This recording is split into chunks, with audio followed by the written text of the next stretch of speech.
This video will give you some UFC picks for UFC on ESPN 21, Brunson versus Holland. My name is Professor MJ and I teach statistics at a Canadian university. Welcome to my sports betting YouTube channel. Full disclosure before we begin. The content that will be shared with you was written by a new partner that wants to be called Viceroy MMA.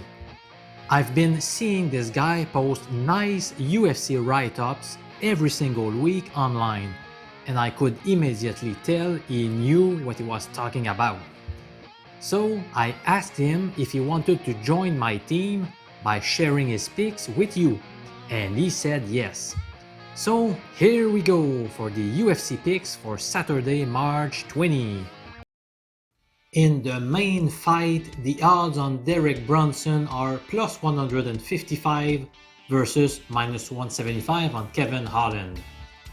Derek Brunson's last win over Edmond Shabazian displayed a very intelligent form of himself, similar to early in his career when he was showing why he would be an elite contender. It feels like for Kevin Holland to win this fight that Brunson has to throw this fight, which is something we've seen happen more than a couple of times. Holland's win over Souza was not by holding him off and winning a brawl fight like Robert Whittaker. Holland got taken down easily and repeatedly, then landed an unexpected shot that cannot really be explained. The big factor in this fight will be Brunson's wrestling and how he plans on using it. Brunson is not the greatest mat wrestler. He can hit a well-timed shot and he is very strong. If he can hold onto a single and get an underhook, then he can mash his opponent in place. But he is a bit slow to adapt to stay on top against opponents who move a lot under him or in his grasp. If the fight stays standing, Holland will have a height advantage and a monstrous 10-inch reach advantage. Holland has a jab, but has he adapted to striking against southpaws? If Brunson can hit multiple takedowns early, it's hard to see Holland surviving in a 5-round main event. In his last 5 fights, Brunson either got killed in the first round or won the fight. Kevin Holland's best chance in this fight is to try and get Brunson to panic in the first round. He seems to defy logic time and time again. But I'm going to bank on Brunson getting out of the first round. In other words, the pick goes to Derek Brunson to win the fight at plus 155 odds.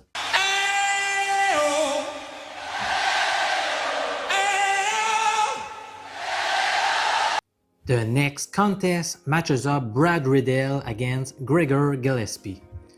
Riddell comes out of the city kickboxing gym, which has been doing incredible things as of late. He is a super athletic prospect.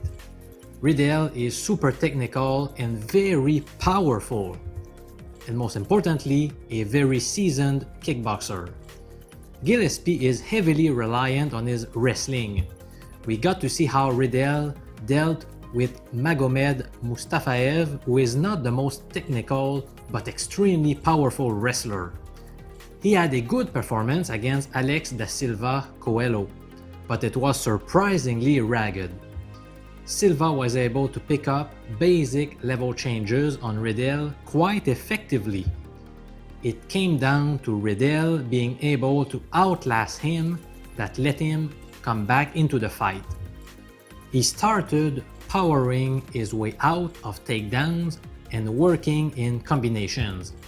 That probably won't work as well against Gillespie. Gillespie is a really good control wrestler. If he gets one takedown and Riddell thinks he is just going to get to the fence, turn around, give up his back, and stand up and shake him off, he might be in for a surprise. We have seen in the modern game that it might not work that well. Gillespie is good at allowing the usual escapes and then stifling them. So far, it appears that Riddell's wrestling success has been dependent on his athleticism and being able to explode out of positions. Gregor Gillespie is not a defensively sound striker. Kevin Lee was able to outstrike because of his freak size and Gillespie legitimately thinking he was the better striker. It was pretty even up until the KO.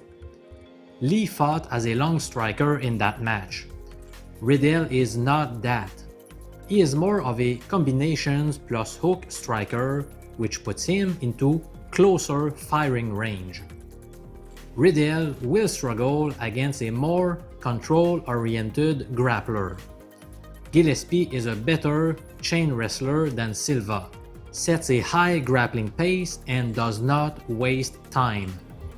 For these reasons, my money is on Gillespie to win by decision at plus 230 odds, or 3.3 in decimal format.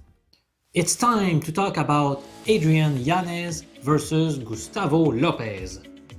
Yanez is a heavy front foot combination boxer who likes to fight in predictable rhythm. He doesn't seem to have anything else backing that up. He walks in and throws a 2-3 punch combination and backs up to reset to do it again. They are good solid punches though. Gustavo Lopez is pretty crafty and well-rounded. He's not the biggest hitter nor the best wrestler, but he knows how to mix it up very well. He has a very seasoned style of fighting. He does have a loss to Andre Ewell, so there is a chance where he could just get stuck at the end of Yanez's range, but Lopez has definitely improved since that 2018 bout. If Yanez doesn't put Lopez away in the first round, he doesn't really have anything else to offer. In terms of betting, I would make a couple of wagers. First, Lopez to win the fight at plus 185 odds, and Lopez to win by decision at plus 500 odds. Do you like my daddy's video? Let's now discuss the matchup between Max Griffin and Kenan. There are two versions of Max Griffin. The one who is not the greatest wrestler, but who wrestles pretty continuously. Then there is the busy, low power back foot kickboxer who can scrape out fights against opponents who don't have the footwork to close him down. If it's the former version of Griffin, then he can probably beat Kenan. We have seen Kenan on multiple occasions just shoving his opponent off while mounted. He is very undeveloped on the ground, but he's very strong. But we did see in the Derek Kranz fight that you can gas him. Kenan had no energy left in the third round. A lot of that was him having to defend the wrestling and to repeatedly escape and force scrambles. Griffin has cardio and relentlessness. If he leans on that, then he can definitely drag Kenan into a rough, deep fight. Griffin is also insanely durable. Kenan is a pretty good combination counter puncher. He puts his punches together well and throws intelligent combinations. He's a bit slow but accurate, especially when his opponent is already in range. Griffin just appears to have a clearer path to victory. Kenan either finishes his opponents or loses decisions, and Griffin is hard to finish. For this reason, the smart choice is to go with Griffin to win by decision at plus 120 odds, or 2.2 in decimal format. Next up, we have Dolidze facing Trevin Giles. This is going to be a messy fight. This is a middleweight bout and not light heavyweight. The way Roman Dolidze fights only works at LHW, and in his case it barely did. It will not translate well to MW. He has no process and everything is single moves.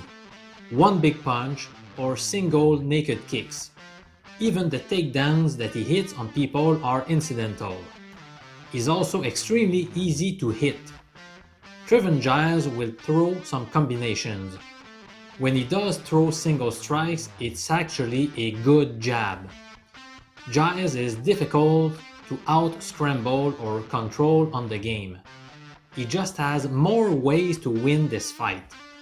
So, for these reasons, we are putting our money on Trevin Giles at plus 110 odds, which is the same as 2.10 in decimal format.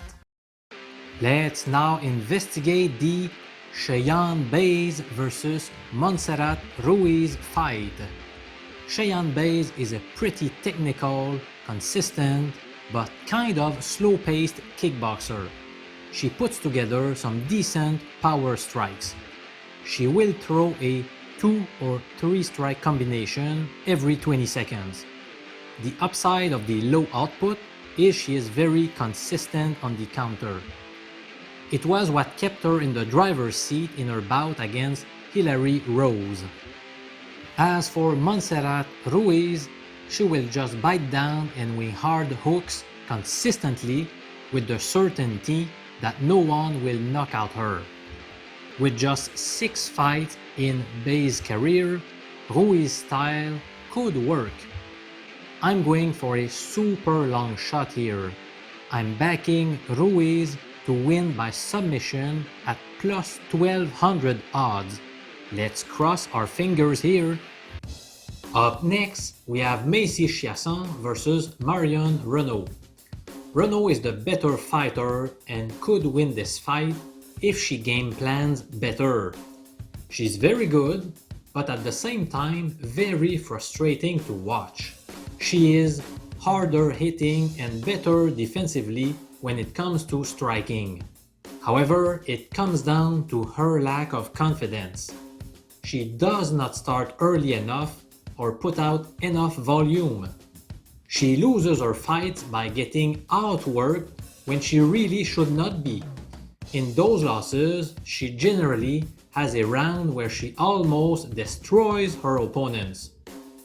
Macy Chiasson is the worst fighter, but she is aggressive and will be able to push Reneau around.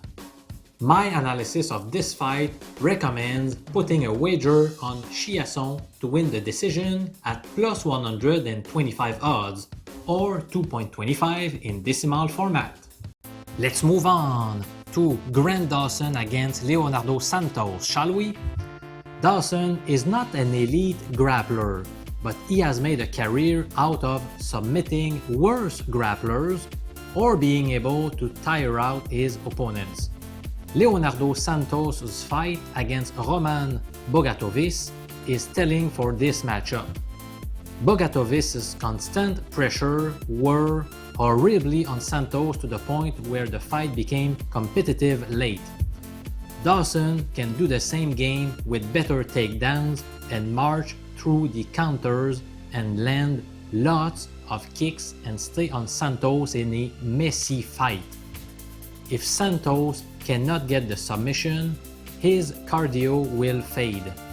Dawson also has youth on his side. He is 27, whereas Santos is 41 years old now. From a betting perspective, let's go with Dawson to win by decision at plus 140 odds.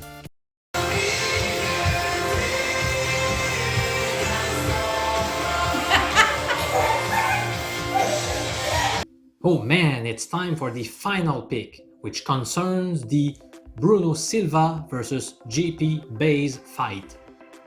Silva is clearly not a flyweight level athlete, but he is competitive and scrappy everywhere, and he makes every fight he's in very hard on his opponent by refusing to relent. He's on the small side for the division, and he can be out-grappled, out-wrestled, and out-struck. Silva will have a slight striking advantage over Baze though. But JP Baze is a really consistent, technical wrestler. He should be able to get Silva down easily and out-wrestle him. Baze has the clear, focused approach. He knows exactly what he wants to do, and everything he does is designed to set that up. The top pick in this fight is JP Baze to win inside distance at plus 275 odds, which amounts to 3.75 in decimal format. Alright, so you are all set for a great UFC night, my friend. Thanks again to my new partner called Viceroy MMA for the great information.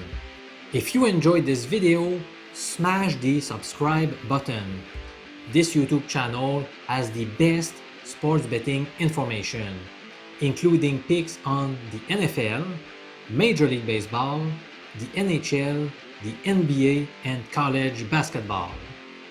Professor MJ has 2 assignments for you. Number 1, subscribe to this YouTube channel.